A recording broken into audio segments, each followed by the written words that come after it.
మహాకవులైన వాడు స్వోత్కర్ష చేసుకున్న దానిలో కనపడేది వ్యర్థ ఆడంబరం కాదు, విశేష ఆత్మవిశ్వాసం మాత్రం. హొరేస్ లాటిన్ భాషలో మహాకవి తన బృహత్ కావ్య సౌధాన్ని గురించి రాస్తూ, లోహాల కంటే ఇది గట్టి, రాజాధిరాజుల సమాధుల కంటే మహోన్నతమై, కుంభవర్షాలైనా దీన్ని కరిగించలేవు, తుఫానులైనా దీన్ని తుడిచిపెట్టలేవు, కాల ప్రవాహానికి ఇది చెక్కు చెదరబోవటం లేదని చెప్పి షేక్స్పియర్లో ఇంత ప్రబలమైన ఆత్మవిశ్వాసం కనబడు. ఆయన తన సానెట్స్లో ఏ చంద్రకాంత శిలాఫలకం కాదు, ఏ భూపాలుని స్మారక భవనం కాదు ఈ కవిత కంటే ఎక్కువ కాలం నిలవబోదు అని ఎలుగెత్తి చాటారు. మరొక ఆంగ్లేయ కవి వర్డ్స్వర్త్ తన అమరత్వం విషయమై ప్రదర్శించిన విశ్వాసం దీనికి తీసిపోయేది కాదు. తన తక్కిన కావ్యాలు ఒకవేళ కాలగర్భంలో కలిసిపోయిన ఈ గూటిలో ఒక పిచ్చుక గూడు కట్టుకొన్నది. దీని గురించి నేనొక పద్యం మల్లె, అది కలకాలానికి నిలుస్తుందని ఆయన చెప్పు. తమ జీవిత కాలంలో మన్నన పొందకపోయిన మహాకవులైన తమ చిరంజీవిత్వాన్ని గురించి నిస్పృహ చెందినట్లు కనపడు. నా పేరు నీతిపై వ్రాత కాబోతుందని వాపోయిన కీట్స్ కూడా మరొక ఘడియలు తక్కిన ఇంగ్లీష్ కవుల పేర్లతో నా పేరు కూడా జత కావచ్చు అన్న ఆశకైపోయా. తక్కిన ఇంగ్లీష్ కవుల పేర్లతో తన పేరు జత కూడటమే సాక్షాత్తు ఆ షేక్స్పియర్ సరసనే ఆయనకు లోకం ఈనాడు పెద్ద పీట వేసి. షేక్స్పియర్, కీట్స్, షెల్లీ అద్భుతమైన కవులు ఆంధ్రదేశం. అసలు తన పేరే భూమిపై నిలవదేమో అని కీట్స్ కొన్ని క్షణాలు సందేహపడగా, తాను అనుభవించవలసినటువంటి ఖ్యాతి అనుభవించటం లేదని రాబర్ట్ బర్న్స్ కొంత బాధపడినట్టు. అందువల్ల కావచ్చు ఆయన తన భార్యకు ఉత్తరం రాస్తూ, నేను మరణించిన తరువాత 100 ఏళ్ల లోకం నన్ను ఈనాటి కంటే ఎక్కువ గౌరవిస్తుంది అని అన్నారు. అయితే మహాకవి కనుక నేను మరణించిన తరువాత 100 ఏళ్ళకి బర్న్స్ చెప్పుకున్నటువంటి మన అక్షరాల చెల్లుబాటు అయ్యింది. తన శక్తికి మించిన ఖ్యాతి అంగలార్చే ప్రతి కవి సాధారణంగా ఈ పలుకని చిలక పలుకుల్లాగా మహాకవులైన వాడు స్వశక్తి జ్ఞాన ప్రేరితులై స్వయంగా ప్రకటించుకునే ఆధిక్యం కొంత గుంభనగా ఉండటం కదు. మాళవికాగ్నిమిత్రం లాంటి ప్రస్తావనలు ప్రాచీనమైంది ప్రతిదీ ప్రశస్తమైంది కానక్కర్ల, అధునాతనమైంది ప్రతిదీ నిజమైంది కానక్కర్లేదు. పాతదైనా కొత్తదైనా సారం కలదాన్ని ప్రాజ్ఞులు మెచ్చుకుంటారు. మూఢులే ఏది మెచ్చతగిందని ఇతరులు చెబితే దాన్ని మెచ్చుకుంటారు. కాళిదాసు సూత్రధారుడి చేత అనిపిస్తా. భాషా సౌమిల్ల కవిపుత్రాదులను పోజడు మహాకవుల నాటకాలుండగా ఈ కాళిదాసు ఎవడయ్యా అని ముందు ప్రశ్న వేయి దాని కాళిదాసు చెప్పిన ఈ జవాబులు తన పూర్వీకులు ఎంత మహాకవులైన తాను అంతకంటే తక్కువ వాడని కాను అన్న భావం ఎంత గుంభనగా ఉందో మనకు అర్థమవుతుంది. కీర్తి వచ్చేది కేవలం కవిత వల్లనే కాదు. రాజ్యపాలన, సైనిక విజయ, శాస్త్ర శోధనలు ఇవన్నీ కీర్తికి మార్గం. అయితే కవిత కూర్చే కీర్తి నిలిచినంతగా తక్కినవి నెలవు. జయంతితే సుకృతినో రససిద్ధ కవీశ్వర నాస్తి తేషాం యశక్కాయ జరామరణ వర్జితం భయం అని భర్తృహరి చెప్పినట్టు సుకవీంద్రుడు సుకృతాత్ములే, రససిద్ధులే, విజయ నిధులే.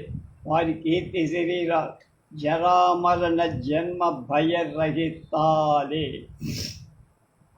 పైగా కవితారంగంలో సాధించబడిన కీర్తికి ఉండే బహుళ వ్యాప్తి అన్యరంగాలలో సంపాదించబడిన దానికొండ వాల్మీకి వేదవ్యాసుడు తన రంగంలో ఎంతటి అఖండులు, శరకుడు, భాస్కరాచార్యుడు తమ తమ రంగాలు అంతటి ఉద్దం అయిన ఆ కవులిద్దరి పేర్లతో మన భారతీయులకున్నటువంటి పరిచయం దూరోవంతైన ఈ ఆయుర్వేద ఆచార్యుని పేరుతో కానీ, ఈ గణిత శాస్త్రజ్ఞుడి పేరుతో కానీ ఉంది అంటామా? ఆంధ్రుడైన మనకు శ్రీనాథుడి గురించి తెలిసినట్టు ఆ కాలపు ఇతర ప్రసిద్ధ పురుషుడు తెలుసా? ఆ కవి సార్వభౌముడు పేర్కొనబట్టి కానీ, లేకపోతే వీరారెడ్డి, విస్తన్న మంత్రి, భాస్కరుడు మొదలైన పేరు మన దాకా వచ్చేవా? అంతంత మాత్రపు వారై తక్కిని వారి మాట దేనికి? అయోధ్యరాముడి చరిత్ర ఆది కవి వాల్మీకి కావ్య వస్తువై ఉండకపోతే తక్కిన ఇక్ష్వాకు రాజులతో పాటు ఆయన మరొక రాజుగానే మిగిలేవాడు. ఇక్కడ ఇంటింట వాడవాడ పూజా పురస్కారాలు పొందగలిగేవాడా? కవి వాక్కు నిలిచినంత కాలం తన కీర్తి నిలవదని ప్రతి రాజుకు చక్కగా తెలుసు. అందుకే విజయ స్తంభాలు ఎత్తించడం, శిలాశాసనాలు చెక్కించడం, గుళ్ళు గోపురాలు కట్టించడం, విగ్రహ స్థాపన చెయ్యడం, నగరాల నిర్మాణం సంతృప్తి చెందగ కవులను దగ్గరికి తీస్తా వారి కృతులను అందుకుంటూ అలాంటి జాగ్రత్త పడబట్టి భోజుని, రాజరాజ నరేంద్రుడు, మనుమసిద్ధిని, కృష్ణరాజన్ మనం ఇప్పటికీ తలుచుకో.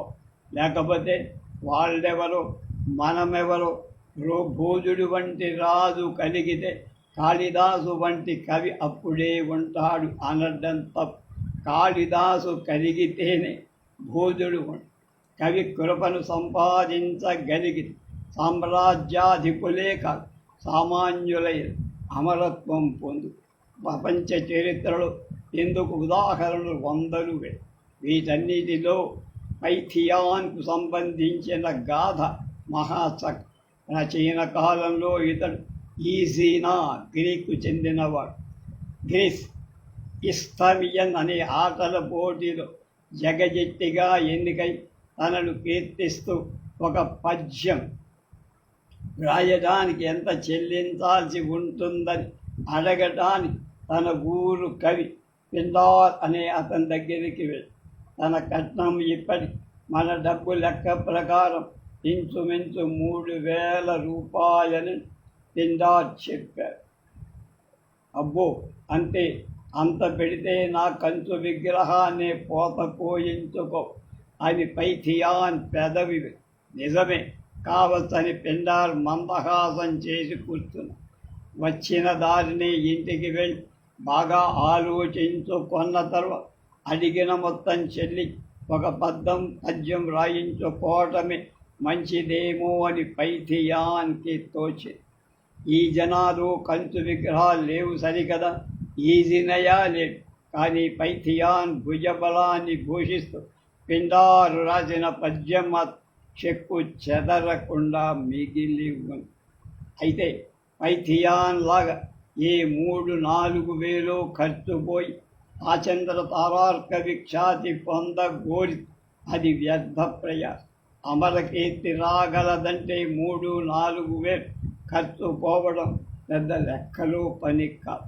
కానీ పిండార్ వంటి కవి తటస్థపడాలి కదా. పద్యాలలో పొగడ్తలు మాత్రమే కావాలని కవులతో పని. 5-10 చేతులు పెడితే భట్రాజులు ఎన్ని పద్యాలైనా గుప్పిస్తారు. మరికొంచెం పెట్టుబడి పెడితే పంచరత్నాలు, అష్టకాలు, నవరత్నాలు, నక్షత్రమాలు సమర్పించే బాల కవులు, ప్రౌఢ కవులు, సరస కవులు, సహజ కవులు, మధుర కవులు, బంధ కవులు, వికట కవులు, ఆశు కవులు, జంట కవులు, అష్టావధాను, శతావధాను, కవి హంసలు, కవి కోకిలలు, కవి సింహాలు, కవి శార్దూలాలు, కవి మత్తేవాలు, కవి రాజులు, కవి సార్వభౌములు కొల్లలుగా. మరి కాస్త చెయ్యి జారిదే తుది సమర్పణే చేయించుకో. అయితే వీటి ద్వారా వచ్చే కీర్తి సబ్బు బుడగలాగా ఆ క్షణం అలరి మరుక్షణం కుప్పు మనుకుని కవిత ద్వారా కలిగే కీర్తి ఎంత గట్టిదో రాజకీయాల ద్వారా వచ్చేది అంత ఉట్టి. రాజకీయ పదవిలో ఉండగా ఎక్కడికి వెళ్ళినా స్వాగత సత్కారాలు, పూలమాలలే విందు భోజనాలు, దర్శనానికి గుంపులకు గుంపులే పడి కాపు. అది లభిస్తే ధన్యులమైనట్టు సంబరం. మా ఇంటికో బస అంటే మా ఇంట అని పోటీ పడు. ఎవరింటికి వెళ్తే వాడు తమ గృహం పావనమైనట్టు భావిస్తారు. ఆ పదవిలో ఉండాక కదిలితే పత్రికలలో వాళ్ళు, మెదిలితే వాళ్ళు, బుర్రన చీరితే వాళ్ళు, కంగున దగ్గితే వాళ్ళు, అయిన పదవి నుంచి దిగగానే మళ్ళీ తలుచుకునే వాళ్ళు. అప్పుడు వారి బ్రతుకు ఏమి పోలిసెట్టి అంటే ఎప్పటి ముత్తు కోళ్ళే అన్నట్టు తిరిగి తయారు.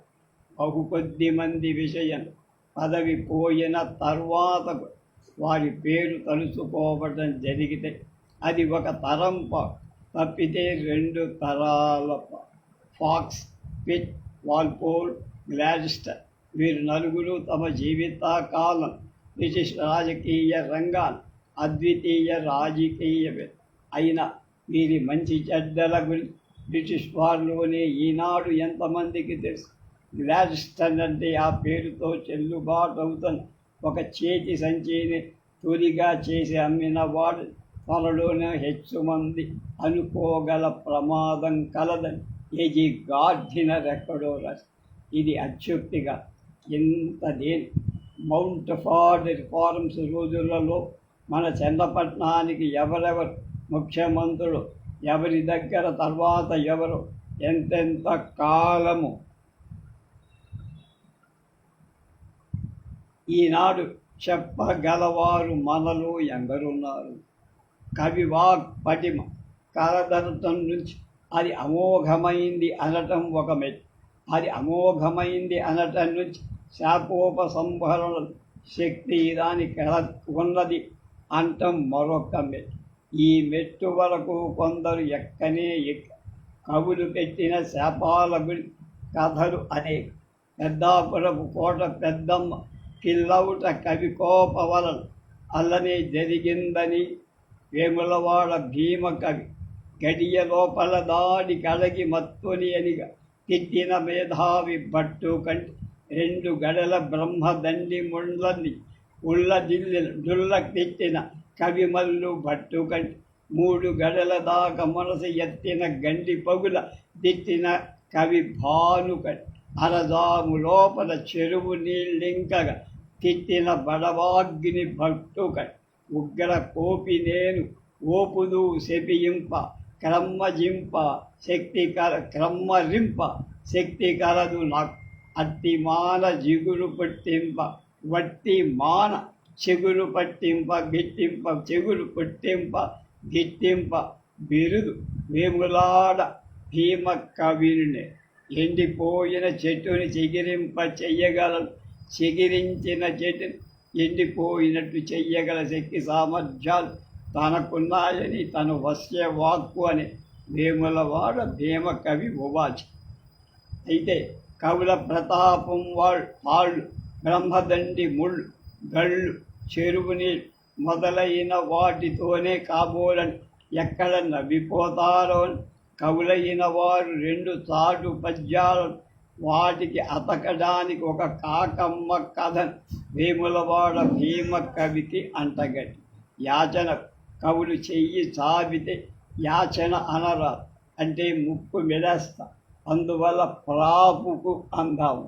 కళింగ గంగు ఆస్థానానికి భీమ కవి వెళ్ళి ఏం రాజకార్యంలో మునిగి ఉన్నాడో కానీ ఇప్పుడు కాదు మరోసారి రమ్మని ఆ రాజు కాస్త చికాకు పుచ్చారు. ఆ మాత్రానికి భీమ కవి ఉగ్రుడై వేములవాడ భీమ కవి వేగమి చూసి కళింగ గంగుతా సామము కోపమున సందడి దేరిన రమ్ము పొమ్మనన్ మోమును చూడ దోషమిక 32 దినంబులు అవలన్ జామునకు అర్థం అందతని సంపద శత్రుల పాలుగావు అని శపించారు. అవి శాపం పెట్టడం, దానికి తిరుగు ఉండడమా? కళింగ గంగు గర్భ దరిద్రుడి పూలమ్మిన తోట కట్టెలమ్మడమా అని ప్రచ్ఛన్న వేషం వేసుకొని దేశాంతరాలు పోయి తిరుబమెత్తుతూ పట్టపోసుక ఈ అభాగ్య జీవితాన్ని గడుపు. ఒకనాటి రాత్రి చిమ్మ చీకటిలో కన్ను కనపడ ఒక్క బోర్లగా అతడొక గూతిలో పడిపోయి అయ్యో దివిటీకైనా గతి లేకపోయిందే అని వాప. సరిగా ఆ వేళ పూల పాలకి కళ్ళు జిగేలుమని దివ్యతీరదు. ఆ దారిపోతున్న భీమకవి ఎవర్రాను అని పలకరించి భీమకవి గారిచే జోగిగా చెయ్యబడిన వాణ్ణి అని ఆ శిక్షకుడు బదులు చెప్పగా రాజకళింగ గంగువ అని కవిరాజు మీసం వెలేస్తూ రాజశంకరవాడు కనుక మీసం ఉండనే ఉంటుందనుకుని ప్రశ్నించాడు. ఈ ప్రశ్న వినగానే ముందు తెల్లబోయి పల్లకీలోని పరమపురుషు భీమ కవి అని అల్లంతలో గ్రహి శిరసు వంచి రెండు చేతులు జడి మహాకవి నన్ను కరిగించమని కళింగ గంగు సంప్రార్థన చేసేసరికి 1000 గజంబులుండ 10,000 తరంగములుండ ఆయులో రాయల గెలిచి సజ్జనగరంబున పట్టము గట్టుకోవడి రాయ కళింగ గంగు కవిరాజు భయంకర మూర్తి చూడగా బోయ మీనమాసమున పున్నమ బోయిన షష్ఠి నాటికే అని మరొక పద్యం ఆశుభగా కలిసి పొమ్మన్నంతనే పోయినట్లు కినిసి పొమ్మన్నంతనే పోయినట్లు కనికరించి రమ్మనగానే రాజ్యల కళింగ గంగు కాళ్ళ వద్దకు తానంత అదే వచ్చి భీమకవి గురించి చెప్పబడే కట్టుకథ ఇదొక్కటే కాదు. గుడిమెట్ట గ్రామంలో తన గుర్రాన్ని సాగి పోతరాజు దొడ్డికి తోలించుకోగా నా జయము పోతరక్కసుని చావును 7వ నాడు చూడుడి అని కవిరాజు పద్యంలో ఒక విసురు విసిర అన్నట్టే 7వ నాడు సాగి పోతరాజు పై లోకాలకి సాగిపోయి అయితే తన గుర్రాన్ని తాను వెంటనే అప్పగింత పెట్టించుకోకుండా భీమకవి వారం రోజులు గడువు పెట్టడంలో అంతరార్థమేమిటో తెలియదు. మరొక మారు చాళుక్య చొక్క భూపాలుడి తన మహత్తును ప్రదర్శించి చూపడానికి ఆయన చిత్రకూటంలోని స్తంభాన్ని అభ్యుపదాన శృంఖల కరాభ్యారంభిత స్తంభమ అని సంబోధించి నేనే వేములవాడ భీమకవి నేను అని భీషణ ప్రతిజ్ఞ చేసి భూనవ్యావృత పల్లవోపలతిక పుష్పోపగుచ్ఛంబురన్ నానా పుష్పఫలప్రదాయి వగుమా నాకల్ప వృక్షాకృతిని శాసించేసరి చూస్తూ ఉండగా ఆ స్తంభం రెమ్మలు సాగి చిగుళ్ళు వెళ్ళి మొగ్గతడి పూలు పూసి కాయలు కాసి స్తంభం ఫలవృక్షమై కూర్చుంటే చిత్రకూటానికి చేటు వస్తుందని కాబు స్తంభము రీ నీ తనువు దారి ఎప్పటి ఎట్ల ఉండుమా అని తిరిగి ఆజ్ఞాపించేసరి అది మామూలుగా స్తంభ రూపాన్ని నోరు పెట్టుకు బతికాల్సిన వాళ్ళు కాబట్టి మాట బీరు పోదన్న నమ్మకం కలిగించుకోనిదే కవితా వ్యాపారం సాగడం కష్టం కాబట్టి ఈ కట్టుకథలు కవులు ప్రచారం చేసుకొని ఈ ట్రేడ్ సీక్రెట్ జోలికి మనం ఇంకా పోవటం న్యాయం కాదేమో. ఆంధ్రప్రభ పిచ్చాపాటిలో నార్లవారి వ్యాసం బహుశా ఇవాళ చివరి వ్యాసం అవ్వచ్చు.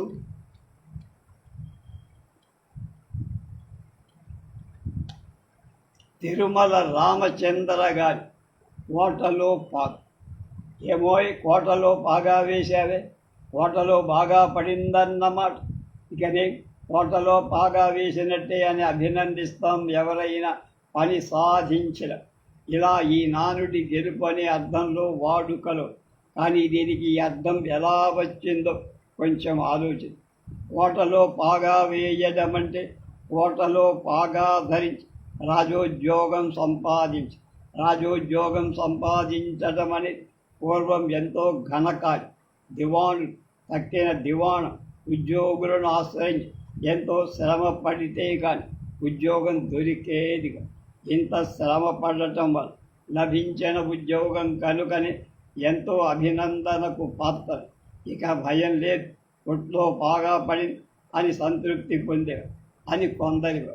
ఈ దృష్టితో చూస్తే పాగాలు ధరించడం, ముఖ్యంగా రాజసభలు ప్రత్యేకంగా దుస్తులు ధరించడం మనకు అనాదిగా ఉంది. అమరావతి చిత్రాలు, శిరోవేష్టనాలు కల బొమ్మలు చాలా. విజయనగరం రాజుల దర్బారు వేషం మరీ వింతగా కనుకొనే శ్రీనాథుడు కుల్లాయుంచిది కోక సుట్టిది మహాకూర్పాసమని తోడ్గీతిందన్నారు. ఆ కాలంలో రాజభటులు పెద్ద మనుష్యులు తలపాగా మొదలైన దుస్తులు ధరించారు. వంకర పాగలు, నడుము వంగిన కత్తులు, మైల కోకలు అని శ్రీనాథుడు మొరస రాజ్యాన్ని వాళ్ళని ఈసడించారు. తిలకంబు కస్తూరి తిలకించి చుళ్ళెంబు చెంగుల పాగతో చెన్ను మీద అని సింహాసన ద్వాత్రింశకల వీరుడి వర్ణన ఉంది. వెలమ దర్బారీ వేషం మరొక విశేషంగా ఉంది. ఆ వేషం లేదే దర్బార్లో ప్రవేశం లేదు. కనుకనే మల్లికార్జునుడు సింగభూపాల్ని చూడటానికి వెళ్ళం. ఈయన చీకిరి బాకిరి గుడ్డలు చూసి ఇరుగు పొరుగు వాడు నవ్వగా, సర్వజ్ఞ సింగని చూడటానికి వైదుష్యం ఒకటే సహాయమై తక్కినవన్నీ ఎందుకని జవాబు ఇచ్చాడు. తర్వాతి కాలంలో రకరకాల పాగాలు ధరించారు. కరణం పొసగగా బోడకుల్లా చుట్టాడు. వైష్ణవ భాగం పోలగా పుత్తిపాగా చుట్టాడు. పరమయోగి విలాస్ గంధపు బొట్ వీడియం పత్సల పాగ కావి దుప్పటి కోమటి వేమన చంద్రభాను చరిత్ర. చక్కని వేషంతో ఇతరులను మోసం చేసే వాళ్ళ వేమన బాగా ఎండగట్ట. తలను పాగ అయిన తగు పచ్చడం వజ్జ చెవులపో అరసి చేరు అర్ధి శుద్ధ మూర్ఖుల బుద్ధిలో అరయ విశ్వదాభిరామ వినుల. పాగపచ్చడంబు పైకి కూసంబు పోగు అంగరము ధ్వజకడు కదిగిన వానికి అందరు చుట్టాలు విశ్వదాభిరామ వినురవే. రాజుల దర్బారు పడిపోయాక మామూలు రెడ్ల గ్రామముల సభల దగ్గర కూడా కరణాలు ఈ తలపాగాతోనే వచ్చేవాడు. ముదుర తలపాగ కరణమేటించి రెడ్డి చెంగట వసించే విప్రనారాయణ చరిత్రలో రాసి. ఇలా పాగాలు ధరించడం ఆచారంలో ఉన్న పాగా వేసుకోవడం, చెట్టు కొనడం అనాది. కానీ పాగా వేయటం అనే దానికి పనికి అనే అర్థం ఎలా వస్తుంది కనుక అది ససిపడదు. కోటలో ఉద్యోగులే కాదు, తక్కిన ఘరానా మనిషి పాగాలు ధరించే వారే కాదు. శిరోవేష్టనం అనాది ఆచారం కనుక ఆ అర్థం కూడా మరొక విధంగా కుదురుతుందా చూద్దాం. పచ్చీసు ఆడటంలో పావులను, ఆటలో గెలుపొందటానికి మధ్య ఉన్న కోటలు, ఎండలో పావులు పడి, కొండలో పావులు పడి, అన్ని కాయలు పడి ఒక్క కాయ మిగిలి ఉందనుకోండి, అది వేశాం, ఇక గెలిచాం. కోటలో పాగా వేశామన్నమ. పావు ఖానా అయి అగవర్ణాలకు జత్యయాన్ని బట్టి, అంటే పవడం, పగడం, పవలు, పగలులాగా పాగా అయి ఉంటుంది. పాగా వేయటం అంటే పగడం వేయటం, అంటే గచ్చకాయలు వేయటం, కాయలు వేయటం, అది పాగాయటం. పచ్చీసుకాయల ఆటలు సంబంధించిందే ఈ నానుడి అని శ్రీ తాపీ ధర్మారావు గారు చెప్పారు. ఏమైనా కోట్లో బాగా వేయటం, టోపీ వేయటం వంటిది మాత్రం కాదు. కానీ నిజంగా ఇంకొక విధంగా ఆలోచిస్తే ఇంకేమైనా అర్థం వస్తుందేమో చూద్దాం. గుడుము కేవలం గుళ్ళో పెద్ద, గుడుము కేలక ఊళ్ళో పెద్ద అనేది. కానీ ఊళ్ళపై పెత్తనం చెయ్యట, ఊళ్ళు కోటలు సాధించన గుడుము పూర్వం రాజులకు చాలా ఉపయోగపడేది. తానా అనేటువంటి వాడు కోటను ఎక్కడానికి ఉడుములు పట్టుకొని పైకెక్కి శివాజీ కోసం యుద్ధం చేసి ప్రాణాలు అర్పించినటువంటి చరిత్ర మనకు. ఉడుముకు ఉండే ప్రధాన గుణం గట్టిపడి, భల్లూకప్పటి. ఎంత భయంకరము ఉడుము పట్టు కూడా. అందువల్లే ఉడుము పోయిన చేయి వదిలించుకొని వచ్చాడు. గడ్ జీత అని అంటాడే శివాజీ అంటాడు. ఉడుము 4 కాళ్ళు అప్పరించి అతుక్కుందని ఏనుగు పట్టుకొని వచ్చి లాగినా అది విడువడదు, తెగిలి పైకి రాదు. ఎంత నిటారుగా ఉన్న గోడలోనై ఉడుము గబగబా ఎక్కి, అందుకే ఉడుంలాగా ఎక్కిపోతాడు అనే సామెత వచ్చి, జీవితంలో గబగబా పైకి ఎక్కిపోతున్న వ్యక్తి ప్రశంసించే సందర్భం. వీటిపై పైకి పోయే శక్తి కూడా నీతిమై. రాజులు వీటిని సాకి ప్రత్యేకంగా తర్ఫీదిప్పించేవారు.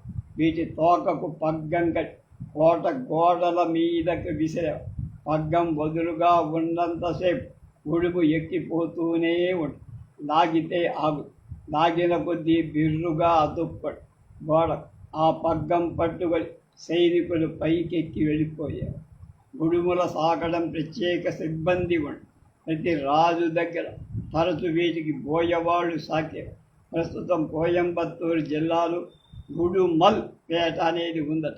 ఈ తాలూకా కేంద్రం. ఈ ఊరికి 7 మైళ్ళలో దలి అనే మరొక గ్రామం. ఇది ఇవాళ గ్రామమైన పూర్వం ఒక పాళెగాడి రాజధాని. ఉడుమల్ పేట మైసూరు రాజ్యం సరిహద్దుల్లో ఉంది. దలి పాళెగాడు మైసూరు సరిహద్దు రక్షకుడుగా ఉండేవాడు. ఈ పాళెగాడు మైసూరు రాజులకు ఉడుమల్ పేట అడవుల నుంచి ఉడుములు సరఫరా చేసేవాడు.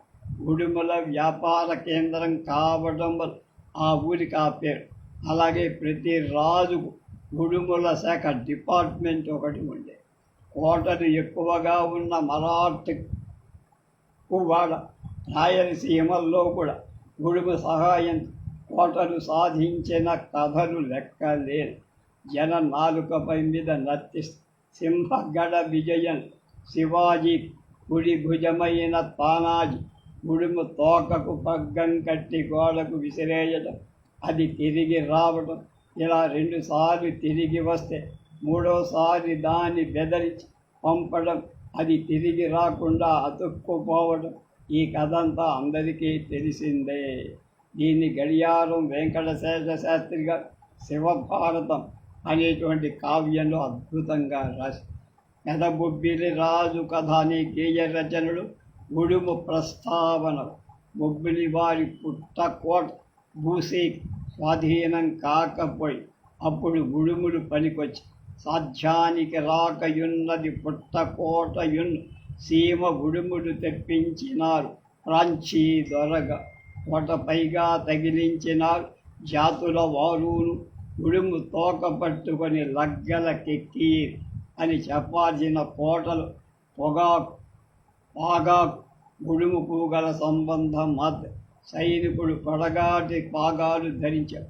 వాటి నేతే వెడల్పు 3 పొడవు మాత్రం 8 బారలు 16 బారల దాకా ఉంది.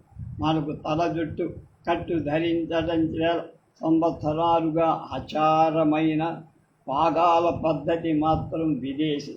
పాగా తెలుగు పదం కాదు. పాగాలు శిరస్త్రాణాలుగా ఉపయోగపడి శత్రువులు రెక్కలు కట్టడానికి కూడా ఉపయోగం. దీని పగ్గాలుగా కట్టి కోటలు ఎక్కడానికి ఉపయోగపడి కొందరు సైనికులు కోట వద్దకు వెళ్ళేవారు. నిచ్చెనలు, మోపులు వగైరా సామాన్ తీసుకొని వెళ్ళడంలో ముట్టడి గుట్టు బట్టు బయలైపోదా. ఉడుములు మాత్రం వెంట తీసుకు వెళ్ళారు. తలపాగా తీసి గణేష్ దాని తోక కట్టే ఉడుము కోట కొనకు వెళ్ళి అక్కడ అనువుగా ఉన్న చోట్లో అతుక్కునే సైనికులు పాగా పట్టుకొని ఒకరొకరి పైకి పాకిపడి ఈ పాగానే కోట గోడ అవతలి వైపు జారవిడిచి కోట లోపలికి దిగేవారు.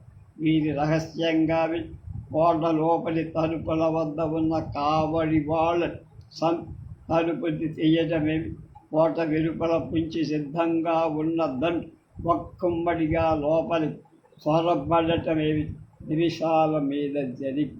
ఇది చెప్పినంత సులభమైన పని కాదు. కోట గురుజులలో ఉండే కావలివ ఈ ఎత్తులు కలిపి ఉడుములను చంపేసేవా, భాగాలు తెంపేసేవా. కనుకనే కోటను జయించగోరిన సైనికులు ఎంతో గుట్టుగా దిట్టతనంగా బాగా ఉడుమును విసరవాల్సి ఉంది. కాపలా వారి కంటబడని ఏ మారుమూలో చూడాలి. కాపలా వారి కన్ను తప్పించుకొని బాగా వెయ్యాల్సి ఉంటుంది. వేసి గోడ ఎక్కిన లోపల దిగే ప్రదేశం ఆను పానులు చూసుకో. అలా వేశాక ఇక విజయమే. ఇదే అనుకుంటా కోటలో బాగా వేయటమని అంటున్నారు తిరుమల రామచంద్ర. ఆంధ్రప్రభలో నుడి నానుడిలోంచి ఈ వ్యాసం తీసుకు ఇవాటికి బహుశా చివరి రిహార్సల్స్. డాక్టర్ కొర్రపాటి గంగాధర్ మహానాటక రచయిత. రిహార్సల్స్ అనే ఆంగ్ల పదం ఏ ముహూర్తాన వచ్చి ఆంధ్ర నాటక రంగ ప్రవేశం చేసిందో కాదు. నాటికి నేటికి ముఖ్య ప్రదర్శనకి ముందు జరిగే నాటక ప్రయత్నానికి తత్సంబంధమైన తతంగానికి ఆ పేరు స్థిరంగా నిలిచిపోయి పూర్వరంగ ప్రయత్నం మనం తెర వెనక భాగవతం మనం లేదా అచ్చమైన బుద్ధికలు దిద్దుకోవటం మనం ఏమన్నా అనుకో. రిహార్సల్ అంటే అర్థమైనంతగా ఇంకో మాట అర్థం కాదు కాక ప్రదర్శన యొక్క విజయం ఈ రిహార్సల్స్ మీద ఆధారపడి ఉంటుందని అంతరింగికంగానే కాక బహిరంగం కూడా నాటక రంగంతో సంబంధం ఉన్న ప్రతి ఒక్కడు అంటూనే ఉన్నాడు. కానీ వచ్చిన చిక్కల్ల దాని మనస్ఫూర్తిగానం ఆ నమ్మకాన్ని అక్షరాల ఆచరణలో పెట్టాల్సి వచ్చేసరి మాత్రం అంతా బద్ధకిస్తూ ఉదాసీనత వహిస్తూ ఊపట్టి ఊరుపడు. రేపు రిహార్సల్ పోర్షన్ వచ్చిందో లేదో, నటనలో ఇంకా లోపాలేమైనా ఉన్నాయో, అందరి నటనల మధ్య సామరస్యం ఎంతవరకు పొసగిందో అంతా చూసుకుందాం. ఓ మాటు రా అని దర్శకుడు నిర్వాహకుడు పిలిస్తే చాలామంది రిహార్సలే కదా, రాకపోయినా ఏం పర్వాలేదండి, అసలు ప్రదర్శనలో చూపిస్తాం కదా మా తరాక అంటూ తేలిగ్గా తీశారు. ఇది ఔత్సాహిక నాటక రంగాలలో జరిగే ముచ్చ. ఒక కిరాయి నాటకాల్లో రిహార్సల్స్ ప్రసక్తే లేదు. ఇంకో గంటకి నాటకం అనగా 100 నుంచి ఒకడు, బస్తం నుంచి ఒకరు రావడు. అంత రంగు కొట్టుకొని ఎవరికొచ్చిన పద్యాన్ని వాడు జైళ్ళ పాకంలాగా సాగది వన్సుమోళ్ళు తెగ కొట్టించుకొని కోడి కోత వేళకి అందరూ నిద్రలో జూగుతూ నీరసంగా తూగుతూ రావటం, ముఖానికి రాసుకున్న రంగు కాస్త తుడిచి కిరాయి డబ్బులు జేబులో వేసుకొని ఎవరి బండి వాళ్ళకి మళ్ళీ ఇంకో ఊళ్ళో ఇంకో నాటకానికి హాజరు. ఇచ్చం జరిగే నాటకు పందెపు పరుగులు ఇంకా రిహార్సల్కి టైం ఎక్కడిది? మేము పెద్ద నటులం కదా, మాకు రిహార్సల్స్ ఎందుకని పొందరంట. కానీ ఇతరుల నటన విధానాన్ని వాళ్ళ కదలికల్ని తెలుసుకొని వాటితో తమ నటనని అభినయాన్ని అనుసంధించటానికై రిహార్సల్స్ అవసరం. పైగా ఎక్కడ విరామం ఇవ్వాలి, ఎక్కడ విరుపు, ఎక్కడి నుంచి ప్రవేశించాలి, ఎట్టించి వెళ్ళాలి, ఏ మాట అంటూ ఎటు కదలాలి, ఎంతవరకు కదలాలి, తను ఏ భావానికి ఏ నటన చూపాలి, సహనటుల నటనకి తన ప్రతి నటన రియాక్షన్ ఎలా ఉండాలి, నాటకం యొక్క ఆత్మ స్పిరిట్ ఏమి, దాన్ని ఎలా ఆవిష్కరించాలి, దాన్ని ఎన్ని అంతరాల్లో పతాక స్థాయికి తీసుకెళ్ళాలి, ఏ మాట మీద ఊనిక స్ట్రెస్ ఇవ్వాలి, ఏ విసురు ప్రేక్షకులకు అందుతుంది, రంగం మీదికి ఏ వస్తువులు అవసరం, నటనకు అనుకూలంగా వాటిని రంగస్థలం మీద ఏ స్థానాల్లో ఉంచాలి, ఆఖరికి కర్తెను ఎప్పుడు తెయ్యాలి, ఎప్పుడు వెయ్యాలి, ఈ రకమైన 190 సంగతి సరితూసుకొని క్రమశిక్షణతో ముందుగా శిక్షణ పొందితే కానీ అసలు ప్రదర్శన సమర్థవంతంగా అందించటం కష్టం.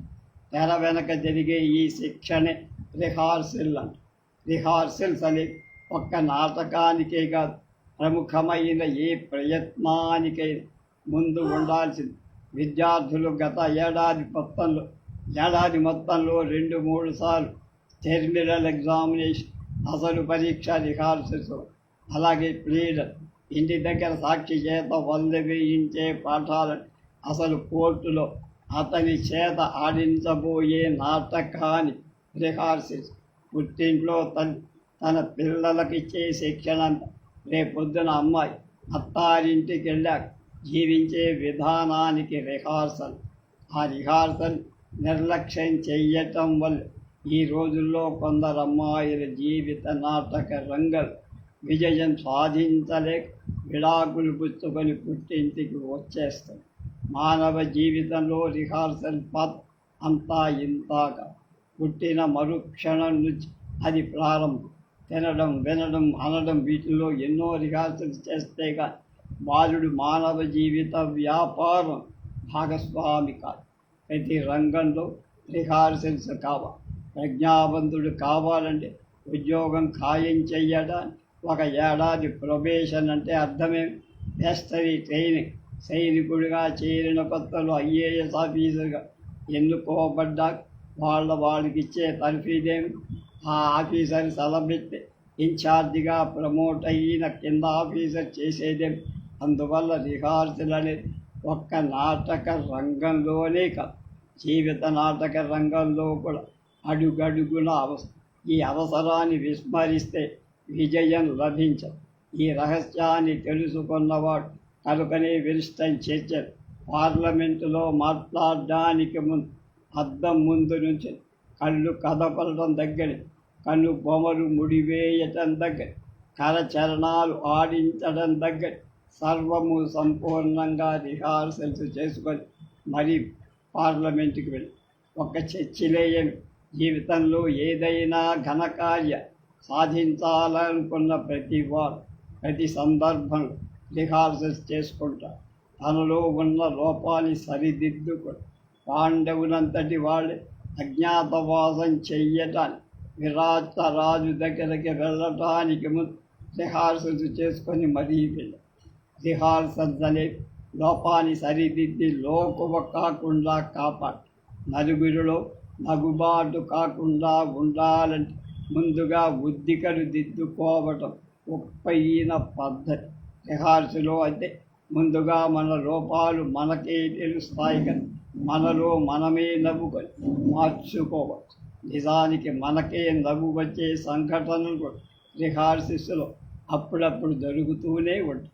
అవి ఒక్కప్పుడు ఎంతో వినోదాత్మకంగా. మద్రాసులో ఆంధ్ర కాలేజీ అసోసియేషన్ తరఫున నాటకాలు వేస్తూ ఉండేవారు. డాక్టర్ గరికపాటి రాజారావు గారు చదువు అయిపోయి వెళ్ళేదాకా అందరినీ ఒక అదుపులో పెట్టి ఆయన నిర్వహించేవారు. ఆయన వెళ్ళిన తర్వాత ఎవరి మటుకు వాళ్ళు పెద్దవాళ్ళు అయిపోయారు. ఒక నాటకానికి రిహార్సల్ వేస్తుంటే పక్క నటుడిని అతిక్రమించడం కోసం ఒక నటుడు నాటకంలోని లేని డైలాగు 4 చైర్స్ అన్నారు. అవతలి వాళ్ళని పెట్టి ముందు నీ రోగం కుదురుస్తానని మరో 8 డైలాగ్ తన పోర్షన్కి కలిపి, అది చూసి మొదటివాడు 20, మళ్ళీ వీడు 30, అలా పెంచుకుపోయా. డైలాగులన్నీ పోర్షన్ అని పుల్లేరు చాంతాళ్లాగా చెయ్యం. చివరికి గంటన్నరలో పూర్తి కావలసిన రిహార్సల్ 3 గంటలైనా కాలం. చివరికి విసుగొచ్చి నాకు, అబ్బాయిలు మీరిద్దరూ ఇంకా నాటకాలు వేయటానికి పనికిరా, ఎందుకంటే నటించే స్థాయి నుంచి డైలాగులు రాసే నాటకకర్త స్థాయికి పెరిగిపోయి, అందువల్ల తప్పుకోండి. ఈ నాటకంలో మీ 2 వేషాలు ఇంకొకళ్ళ వేళ్ళ చేత వేయిస్తా అన్నారు.